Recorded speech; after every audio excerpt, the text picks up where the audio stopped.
Aloha, everyone. Welcome to Open Source Stories Season 1, Episode 1. My name is Capsev. I'm the head of developer community at Vercel, and this is the new series that we're doing. So, the open source program I started April of this year. So, we're like at what, 5 months? 5 months? Um, and we have two cohorts going. We have the spring cohort and the summer cohort. And I thought of this idea to get the open source project maintainers to tell us the story of why they built their project and why open source and all this stuff, just so we can understand open source a little bit more, understand these amazing projects. So presenting open source stories. So episode one, season one, episode one has Ryan Vogel. Let's bring Ryan to the stage. Hello, how we doing? Ryan, welcome. Thank you. Yeah, So it's the you the are pilot episode. It's a pilot exciting. episode. I know. Yeah, pressure's on, but it's gonna be good. So you are summer cohort, correct? I am. That's correct. Cool. And there's, I think, 28 of you in the summer cohort. If I recall. Yeah. Yeah. It's a stacked cohort, and everyone's in for an entire year. So although you started in summer, the support is like a year long. Um, so cohorts will like overlap. So right now you're overlapping with spring. October opens in like 3 weeks. I can't believe we're already at the fall cohort. But you are the creator of Inbound. Tell us a little bit about Inbound. So, Inbound's an interesting story, and it kind of links back to every single project I've ever created. The original core concern came up when I was developing an app called Agenda. And Agenda, as I'll pull up the screen right here, Okay. Agenda is essentially this AI native to do app. You can see where you can like type in like tell me to walk my dog tomorrow night. And it's probably not going to work because we're live, but we will. This has since been deprecated. Oh, look at that. Mm, It works. Amazing. But, anyways, it's a way that you can add in AI to dos. And this is great, but this is the only interface that you could interface it with. And I was like, you know what I hate is when I get an email of like a package being delivered and it's like, hey, from UPS, you need to be at your house from like 2 p.m. to 7 p.m. tomorrow to pick up this package. I'm like, oh, why? I don't need this. I just wish I could like set a reminder for like the specific time. And I yeah. was like, that'd be great if I could set up email addresses inside of Agenda that are linked to like people's personal workspaces and stuff like that. And that kind of led me to the problems of like finding a good email provider. And I was like, Cloudflare works a little bit, nothing to diss on them. It just doesn't seem like their foremost product. And then I kind of looked into some of the enterprise solutions like Postmark and all of these other ones. And they're just expensive. They are janky. They are not optimized for developers. And I was like, I've got some background in AWS and I've got some background in infrastructure. That was my previous job before I was a developer at Databricks. And I was like, I can build this. This seems reasonable. So I dove into the docs of AWS, sending and receiving, and I built an MVP earlier this year. I can't remember when it was exactly, um, but I built an MVP that basically just sort of took an inbound email and translated it to a type safe webhook. So, for example, we've got this email over here, just a simple generic AI generated email for the show. And it's like, hello, we got the subject, we got Dear Sarah Thompson, blah, blah, blah, blah, blah, right? What if I could get this information into a webhook that's type safe, JSON, all the different levels, and expose that to like an agent to answer on my behalf? So I'll dive into how a little bit of it works in a bit, but this is basically that webhook that you get. You can set it up to like this webhook.site or whatever in your app, and it just sort of parses out everything in that email. It can get your recipient, the to, the from, the email address from the from. You can get the text body of the email. You can get the HTML body of the email. And if you're really trying to go crazy, you can get the raw email payload structure. None of the other services offer this. And I'm like, why? Because this raw email path was actually part of an interesting project I did with the CEO of Vercel. He was getting some malicious X emails that people were like, hey, log into this email and pull it up. And Oh, he was like, well, there should be a way that AI can like pre-flight this. But the issue with like Gmail and Outlook and some of these other services, they don't really let you reach in to get the raw information of those services. So I essentially had him forward me to an inbound email address that had an AI set up on it. And what the AI would do is when it received the email, it wouldn't look at the text, it wouldn't look at the HTML body, it would look at the full raw email message. And that's where some of like the advanced email stuff like DKIM, DMARC, and SPF that provide additional verification for emails kind of threw up some red flags for the AI agent. And it was able to essentially give a simple verdict, this is spam, in like 2 seconds. so G's using this. Nice. Yeah, And so this is like email for developers. it is. Yeah. Like you're creating webhooks that are looking at the email, making sure it's, is it like creating a task or is it like what's happening after it's reading it? So that is entirely up to you. Essentially, Okay. you can configure in the inbound app, and I won't get into all of the specifics of it. I'll just give the high level. Essentially, what you do in the inbound app is you create an endpoint and you create an email address, and then you link them together. So whenever that email address receives an email from wherever, it will then trigger that endpoint. And that endpoint can be an email address, an email group, or a webhook. And I've personally implemented this for my 3D printing company. All support emails go through inbound and do a pre-flight with an AI agent that checks to see if they have an order, checks to see if they've been a past customer, and checks to see if there are files in the email that they might want to get a quote on. And it has connected MCPs that can do those actions. So it's eliminated the need for about 30 or 40% of all support emails, and they just get auto handled. Because if someone's like, hey, where's my order at? I don't need to really be in that sort of task. The AI can just go and grab that information and say, hey, looks like we're experiencing some delays with the shipping provider. It's still on time. Here you go. So I created inbound out of that need and agenda where I was like, this just doesn't exist yet. And I've just now built on that. Additionally, it started with just email receiving. Now we also do sending. And the Mm. biggest part that we're going to be releasing in a couple of days, or re releasing really, is the replies API. So you can receive an email, the AI agent can process it, do whatever it wants with it, and then you can just do inbound.reply, and it replies like a standard, whatever the threading is in Gmail or Yeah. Outlook. And it just looks nice. And that's So my thing. so that makes sense because when I emailed you saying that you were in the OSS program, you didn't get it. Well, it went to spam, correct?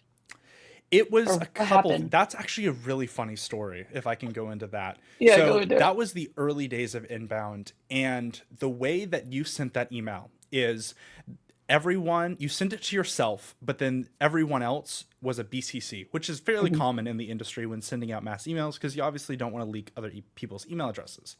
But the way the wording was sent in Yeah. the email is it feel not spammy, but it was like click this link now because obviously you wanted us to sign up for the program and make sure that we are confirmed in our slots. So the reasoning behind it was fair.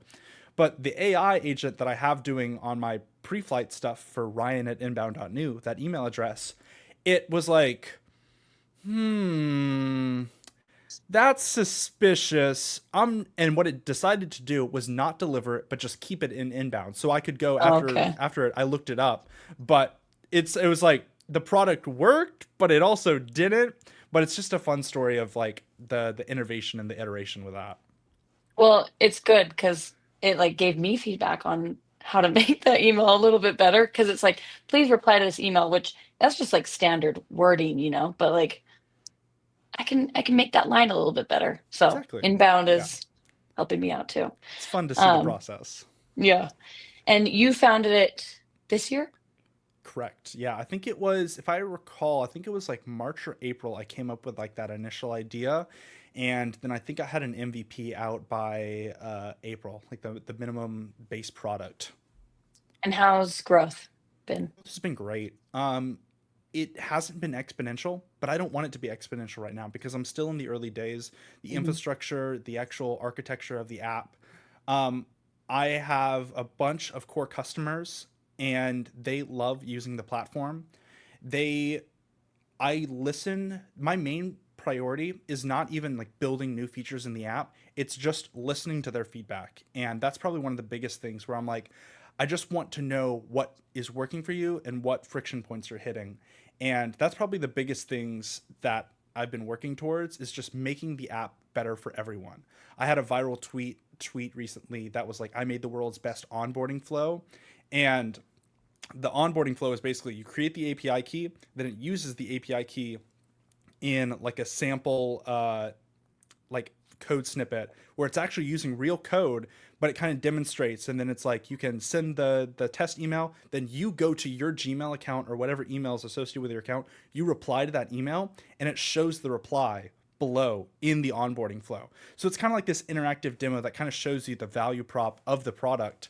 And I love providing stuff like that because it's like you got to tell a story. You can't just be like, Yeah. yeah, here's my product. Yeah, yeah. Um, so I always wonder because open source is kind of scary for some people, like having your code out there for everyone, but it's also very beneficial to a lot of people. So why, Ryan, why did you open source Inbound? There's no reason not to. It's Yeah. my core proposition, and this has been said on so many other things. If someone wanted to create an inbound competitor, they can. The AWS documentation is out there. They could wrap Cloudflare. They could do anything like that. I'm not trying to be the next $1 trillion business. I'm just trying to create a product for people who care. And basically, Inbound being open source is great because the code is readable by everybody, the code is reviewable by everybody, and it's this is the best part, and it's happened recently. We're working on some new integrations with a company, and one of their devs was like, "Hey, this is broken. Faulty mistake by me. I accept that full responsibility." But he didn't wasn't like, "Hey, you need to fix this." He looked up the repo, said, "Oh, here it is. We were doing an Yeah. incorrect DB lookup query." He pushed a PR for it. I reviewed it, integrated, and it took like 15 minutes for his change to go live. Tell me that that is possible with any other closed source foundation. And the other big thing that I've said this before, but it's like people are scared to open source their product because they're like, someone could steal it. Yeah. If you get to the point of a product where it's well known and widespread enough that someone wants to steal your project by forking the repo, Yeah. you've already got the name recognition out Yeah. there. You've made it. Yeah, you've made it. So, if anything, they're just another competitor to you. They're not just going to blow you out of the water. Yeah. So, I think open source in any way is just extremely beneficial. And I recommend everyone to do it just because there's no downsides really, especially if you're in a, like if you're like a bootstrapped. I'm completely bootstrapped, non VC money or anything like that. It's the best way to get community feedback, interact with your community, and it's a great way to iterate. Yeah. Um, oh, and by the way, chat, if you have any questions for Ryan, put them in the chat and we'll get them answered. So my next question is, what have you like the best part of being open source? Like you're saying this little PR that came in that took you 15 minutes, but without that could have taken you hours, maybe. I don't know. Maybe even a day, because Yeah. literally for that exact scenario I was out, because addition to my regular job and this side project, I also run a 3D printing company. And yesterday I was out all day is when I schedule my meetings for my 3D printing company. I was out at client meetings all day. I was nowhere near a computer. I couldn't have the time to look into the code or anything like that. But I got the PR on my phone and I opened the GitHub app, reviewed it. I'm like, yeah, that's good. And then CodeRabbit and all the other AI reviewers Yeah. kind of gave me the thumbs up. And yeah, and I was just like, yeah, that looks good. That's so good. Approve. Speaking of your 3D printing, I have to show everyone. Yeah, Ryan made me this. I got a lot of those. If you're interested in nameplate, you know where to find me. But yeah. So, what's the hardest part about being open source? The PRs. You The best because is here PRs and the hardest is PRs. exactly. Because here's the thing, and I'll be honest. There are talented devs and then there are less talented devs, which isn't a bad thing. You're still learning, you're still growing, and that's great. But sometimes there's an over eager dev that sort of kind of comes out of nowhere and is like, oh, I'm going to refactor your entire code base to some other standard. And then you can obviously tell they cloned the repo, Oh, opened it up in Cursor, and said, please do this, make sure it makes no mistakes, go. And then you get kind of like an AI slop PR. And thankfully, I haven't gotten a ton of those as I've been primarily marketing my product towards more senior level companies and stuff like that. But I hmm. imagine, and I've seen it happen on other repos, but I imagine as I release more boilerplates, and I've got a video coming out this week talking about an implementation of Inbound. I'm sure there'll be PRs on it that are sort of not AI slop, but heavily AI generated that just take more time to review Yeah. than if I actually implement it myself. Which isn't terrible, but it's just a new sort of model that we have to survive with the age of AI. Yeah. Do you, could you, I mean, you technically could use AI to review the AI generated PRs. I Code I will say CodeRabbit does an amazing job. Hmm. Um, and it kind of does like 90% of the stuff, but sometimes, and there's it's a viral tweet format where you look at like the diff of a PR and it's like added 40,000 lines of code, removed 20,000 lines of code. No AI is going to accurately review that. I'm not even going to accurately review that. If I see something like that, I'm like, hey, I need you to give me like an hour long demo of what this actually does. So, yeah, it's kind of both ways, Hmm. but AI is definitely going to help in the future of code review. CodeRabbit's definitely been a massive help. Yeah. So, what's the weirdest or like quirkiest PR that's come in? So there hasn't been a quirky PR, but I Hmm. have gotten a quirky request, Okay. and uh, I don't know how to say this without it sounding fake, but um, someone. So obviously, inbound you can send and receive emails. Yeah. Someone came to me and booked like a Cal link with me, Okay. and they said, "Hey, I want to use inbound to automate my email spam like sending." Like, you know, like the spam emails you get Yeah. of like the 18 plus stuff or some of the weird stuff. They wanted to use inbound to automate that. And I remember getting it. I opened it on my phone and I was like, wait, did I read that right? I even threw it into ChatGPT just to be like, yo, check this for me real quick. And it was like they're just trying to do spam. And I'm like, craft a formal yet concise and threatening response to them that says, no, you cannot use this. I will ban your account if you do. It Yeah. was like, I was like, why? But I mean, that's that's a business for you. You'll get I mean, those weird use cases. that's clever to use inbound for spammy emails. I guess, but I don't really want my SES account to get shut down. No, no, not clever for you, but clever for them to like think of that, like, oh, I can get this just rolling and have thousands of emails going while I sleep. I mean, I don't blame him, but I like, don't blame them. I blame me. Good, But good for yeah, saying no. yeah, exactly. That's where you got to have Yeah. background as a founder. Because here's one of the other things. Inbound does have an extremely generous free tier, but we do have to have paid plans just because the infrastructure costs for the sending and receiving. I would love if I could make it so that way I could just let you host it completely on your own and you had immediate email verification and reputation. I would love if it could do that. But unfortunately, that takes a ton more setup and bandwidth than I can do. And the worst part about it is he was like, "Yeah, I'm gonna be sending like 40 to 60,000 emails a week," and I'm like, "You could be on a pretty high paid plan," but I was like, "No, I You don't can make want that to be money. the." Yeah, I know, but I was like, I had to turn it down. I'm like, I don't want I don't want this to be what the platform is used for. It's a Yeah, developer tool, not a spam tool. that's a slippery slope. Once you get Yeah. one, you've got them all. I'm not here for the money. I'm just here for Yeah, fun. It's I like building the product. I've always loved building something that provides value to people, and that's one of the best things that I've found with the inbound journey in the open source community. And this is off script, but I'm going to say the open source program so far has been amazing.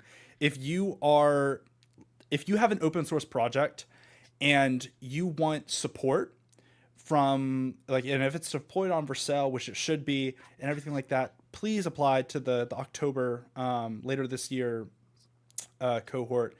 It helps because you get the credits and stuff like that, but hmm not even the credits.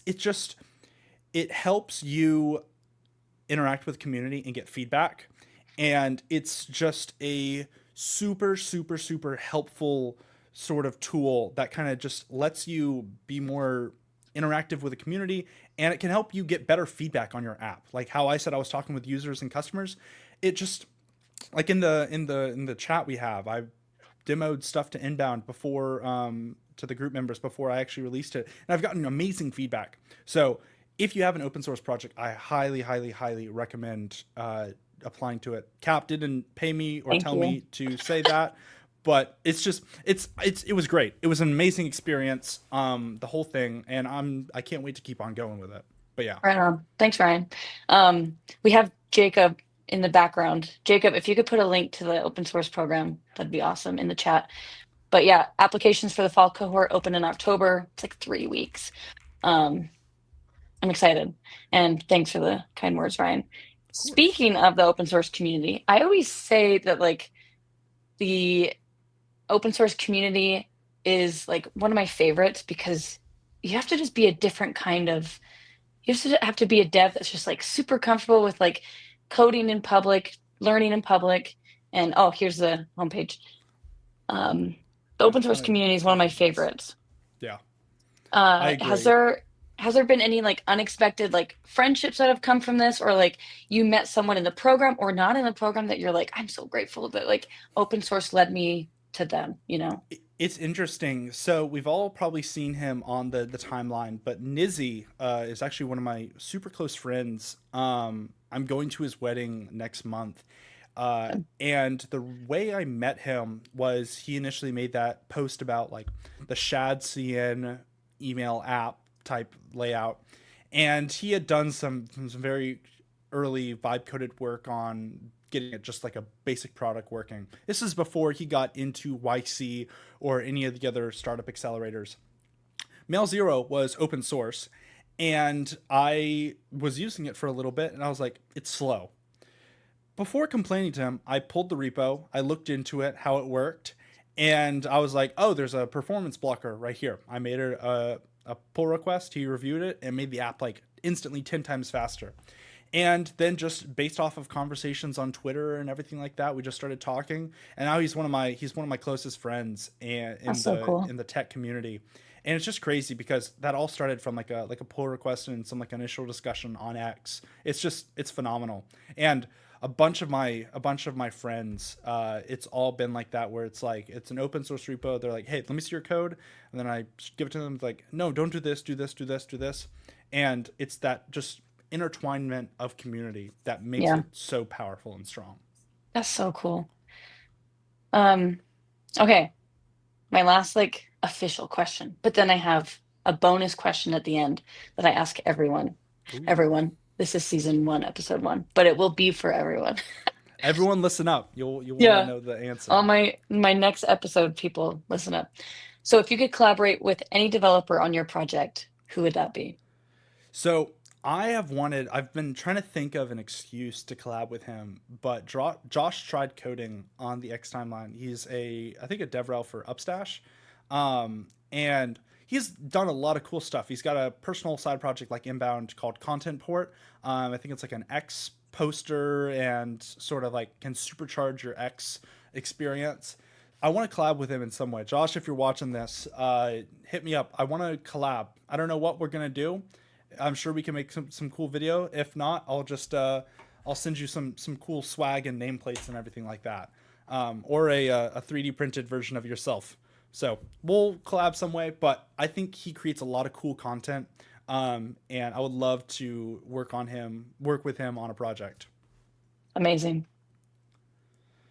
Just Let's hope like that's another posted. PR to make another like Exactly. relationship out of open Yeah. source. Exactly. Make a PR. Come on. I'll review it. PRs make the world go round. They do. They really do. I always say the world runs on OSS. That's like the thing I always like run it back to. And I think of that meme where the building blocks are up and then there's a tiny little building block that's like holding it all up, and that's like the one OSS project you're like relying on. Right. But it's true, like there are open source projects that are everywhere, and I like hope to be able to meet so many of them and like support so many of them. But there's a lot of these projects out there that a lot of us are relying on, and it's just cool to see that like relationships and community, and like you're going to a wedding now because of a PR that you made. Like community is so important, and OSS community is just like this sparkling light that I think all communities aspire to be, you know? Yeah, So I completely agree. Yeah, it's really crazy because not to lean into the FFmpeg drama, but it's like that FFmpeg is like that one little tiny block at the bottom of the building blocks that powers like all of like the web's video encoding, and I'm probably gonna get canceled for saying that. But yeah, it's that type of thing where it's like it's just so cool to see the community come together for stuff like that. It's awesome. yeah. Well, I'm glad you built Inbound. I'm glad you said no to the guy who wanted to spam all of us. And I'm glad that you're in the open source program. And thanks for being season one, episode one guest. So my final question, and I might have time for two final questions. Ooh. What is your favorite dessert? Okay, if you know me in real life, you know that I am a sweets guy. I am the type of guy that when we go to the restaurant, I'm looking at that dessert menu first. I always have room for dessert and everything like that. My favorite dessert, that's a oh man, that's a really hard one. I would probably have to say you can't go wrong with like the Chili's like the ice cream cake. I don't know what it's called. It's like the I don't lava know. cake thing, but it's the Chili's dessert. It just looks amazing, and every Wait, what is time, it? let me pull Is it it up. ice cream cake? Is it Chili's Chili's dessert. cake? I got an image of it right here. Oh yeah, put that. Chili's cake. Look at that. That is just That's it? delicious. Yes, it is because it's got the hot fudge, it's got the ice cream, the cake is like really really hot, and then they pop a big thing of ice cream onto it and it just melts in your mouth. It is delicious. Chili's, if you want a sponsorship, I will do it. I will. It's just amazing. Can they have Yeah, Inbound for free? yeah, I'll give Chili's inbound for free if I can get a lifetime. If I can get a little golden card that just says unlimited desserts. I don't. I'll pay for the food. I don't care about the food. Unlimited of just this dessert Just that forever. dessert. Yeah. If I can have a button on my stream deck that I can press and it just spawns one of those, it'll be amazing. That's the future, is just It is. spawning Chili's desserts. Yep. Okay, so mine, it changes, but I just asked this question to Pauline last Friday because we did a stream about community, Right. and she said chocolate, or somebody in the chat said chocolate, but she doesn't like cake. But mine right now is key lime pie. But I just made peach cobbler this weekend because we're peach season, and Of course. Colorado has really good peaches. I made peach cobbler. I'm changing I from live in Friday Florida. to Monday. I'm on peach Georgia cobbler. peaches come down. The that's I don't know if you guys have this, but there's a Publix, and you can Mm. tell when Publix is a local supermarket gets their peaches from Georgia. The peach desserts and pies and cobblers. You're like, oh yeah, Yeah, this hits. But this that's a great fits. one. That's a great one. Amazing. Well, Ryan, thank you so much. This was a great season one, episode one of Open Source Stories. And where can we find you? You can Twitter, find me everywhere. If you just X. watch the timeline for a little bit, you'll probably see me post up. But you can find me on YouTube, Ryan Vogel, growing that a bit. If you're watching live, thank you. You can find me on X, Ryan DeVogel, RyanDavogel. But yeah, I'll probably pop up on your timeline because I make a lot of cool videos. But yeah, say hi, drop a link, pull a PR. Always open to help support people and give feedback. Amazing. Thanks, Ryan. Thanks, everyone, for joining. Of course, thank you for having me. See ya.